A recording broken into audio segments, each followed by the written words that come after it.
మరణ సమయమునందు మొట్టమొదట బయటికి వెళ్ళిపోవడానికి ప్రయత్నం చేసేది ఏది అంటే మనసు ప్రయత్నం చేస్తుంది.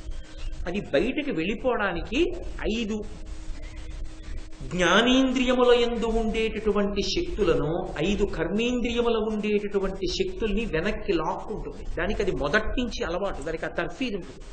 నిద్ర అన్న మాటకు అర్థం ఏంటో తెలుసా? వెనక్కి లాక్కుంటుంది మనసుకు ఆ శక్తి ఉంటుంది.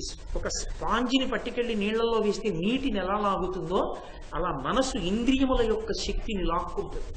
అది బడలిపోయాయి అనుకుంది అనుకోండి, కంటిలో చూడగలిగిన శక్తిని లాక్కుంటుంది, చెవికి వినగలిగిన శక్తిని లాక్కుంటుంది. లాక్కుని తనువు బడలిపోతుంది మనసు. తనువు విశ్రాంతి పొందాలి, కానీ తిన్నగా అది విశ్రాంతి తీసుకోకుండా ముందు ఇంద్రియ శక్తుల్ని తన దగ్గర పెట్టుకున్నప్పుడు పూర్వం తన మనసు దేని గురించి భయపడి ఎక్కువ ఆలోచిస్తోందో లేకపోతే కోరికతో ఆలోచిస్తోందో దాన్ని చూపిస్తుంది. నాకు కాశీ వెళ్ళాలని చాలా కోరికగా ఉందనుకోండి, నేను కాశీ వెళ్ళినట్లు చూపిస్తాను. కాశీ వెళ్ళినట్లు అనుభూతి కలుగుతుంది. అందుకే ఆ తర్వాత అది బడలిపోతుంది. ఈ ఇంద్రియ శక్తుల్ని పట్టుకుని మనసు ఆత్మలోకి వెళ్ళిపోతుంది. సుషుప్తి అంటారు. అక్కడ మనసు ఉండదు.